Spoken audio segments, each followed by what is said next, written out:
તમારા બાળકો બી ચીકુ ના ખાતા હોય તો આ રીતે તમે મીઠાઈ બનાવીને આપશો તો તમારા બાળકો પણ ચીખાશે. તોડીને બતાવું તો એકદમ મેલ્ટ એન્ડ માઉથ બનીને રેડી થઈ છે. સરસ. આપણે ચીકુની મીઠાઈ બનીને રેડી. હાય ફ્રેન્ડ્સ, આજે હું શેર કરીશ તમારી સાથે ચીકુની બરફી બનાવવાની રેસીપી. તો અહીંયા આગળ આપણે ચીકુ લઈ લીધા છે 500 જેટલા. આગળ મેં ધોઈ લીધા છે ચીકુને. અને ચીકુ તમારે પાક્કા હોય ને એવા લેવાના. અહીંયા આગળ એ રીતના લીધા છે, જોઈ શકો છો. તો ધોઈને મેં હમણાં જ ધોયા છે એટલે લીલા છે. તો ધોઈને તમે કોરા કરીને પણ લઈ શકો છો. તો આપણે હવે ચીકુને છોલી લઈશું આ રીતે. સરસ એવા છોલી લેવાના છે ચીકુને.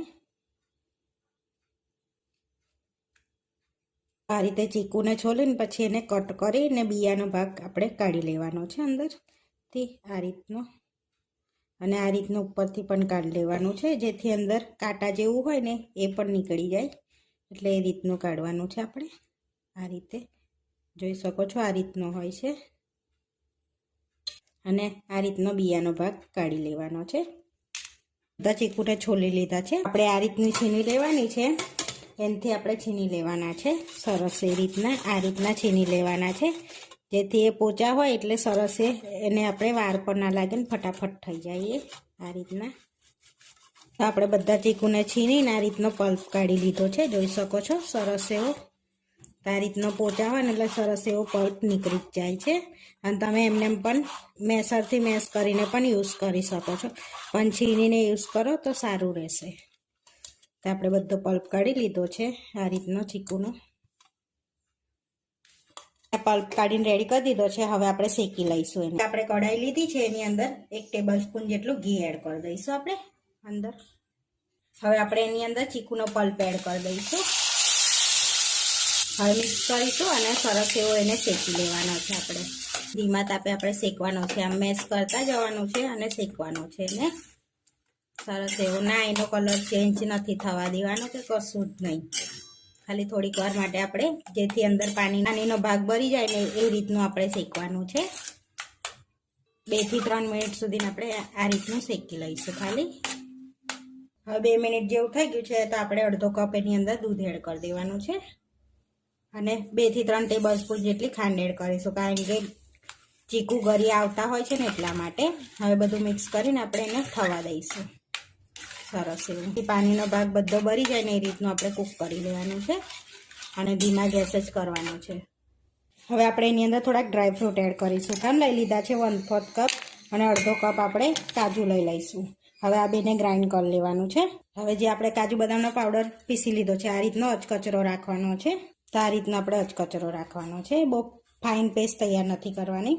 હવે એની અંદર આપણે 1/4 કપ જેવું કોપરાનું છીણ એડ કરીશું અને અડધો કપ જેવો મિલ્ક પાવડર એડ કરી દઈશું. હવે આ બધું આપણે મિક્સ કરી લેવાનું છે.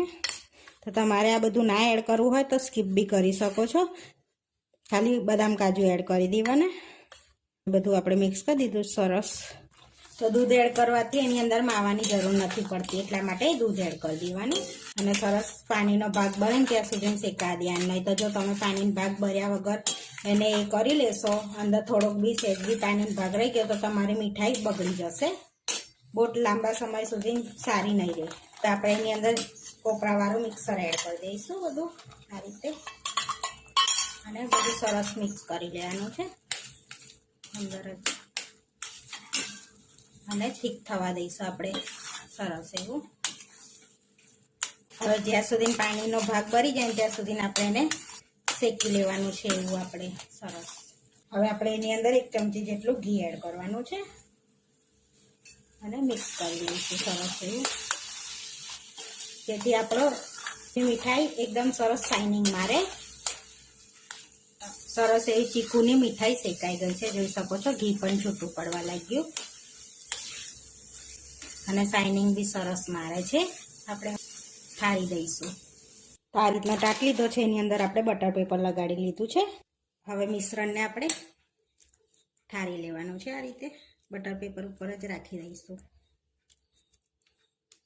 હવે આપણે એને પ્રેસ કરી અને સરસ એ કરી લેવાનું છે, સેટ કરી લેવાનું છે અંદર. અને તમારે જેટલા પીસ ઠીક પાડવા હોય એટલા પાડી શકો છો. તો આપણે બહુ મોટા નહીં ને બહુ પતલા નહીં એ રીતના પાડીશું. તો હવે આપણે એને આ રીતનું સેટ કરી લેવાનું છે સરસ એવું.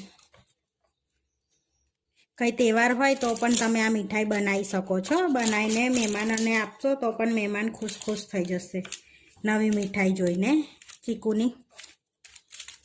તો સરસ સેટ કરી દીધી છે આપણે. હવે ઉપરથી થોડાક પિસ્તા આપણે એડ કરીશું ગાર્નિશિંગ માટે. તમે કંઈ પણ લઈ શકો છો, બદામ, કાજુ યા ચાંદીનું વર્ક પણ લગાડી શકો છો એની પર. હવે આપણે એને સેટ થવા રાખી દઈશું, જેથી ઠંડુ થશે એટલે સરસ પીસ પડશે. આ રીતે પ્રેસ કરી લઈશું એટલે પિસ્તા અંદર ચોંટી જશે. ઠંડી થઈ ગઈ છે મીઠાઈ, તો હવે આપણે કટ કરી લેવાની છે. તો પીસ પાડી લઈશું આ રીતના. તો જોઈ શકો છો સરસ એવા પીસ પણ પડે છે આપણે. તો તમારા બાળકો બી ચીકુ ના ખાતા હોય તો આ રીતે તમે મીઠાઈ બનાવીને આપશો તો તમારા બાળકો પણ ચીકુ ખાશે. હવે આપણે ચોરસ પાડી લઈશું આ રીતના. તો ચોરસમાં કટ કરીએ છીએ આપણે સરસ એવા.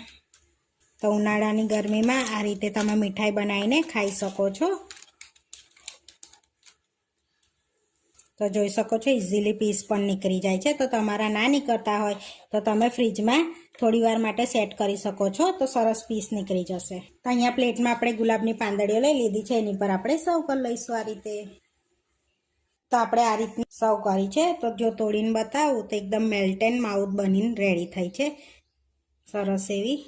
આપણે ચીકુની મીઠાઈ બનીને રેડી થઈ ગઈ છે. આવા વિડીયો જોવા માટે મારી ચેનલને સબસ્ક્રાઈબ કરો, લાઇક કરો અને શેર કરો, અને તમે જરૂરથી ટ્રાય કરો. ફરી મળીશું નવા વિડીયોમાં. કોમેન્ટ કરીને જરૂરથી જણાવજો કે તમને આ મારી રેસીપી કેવી લાગી.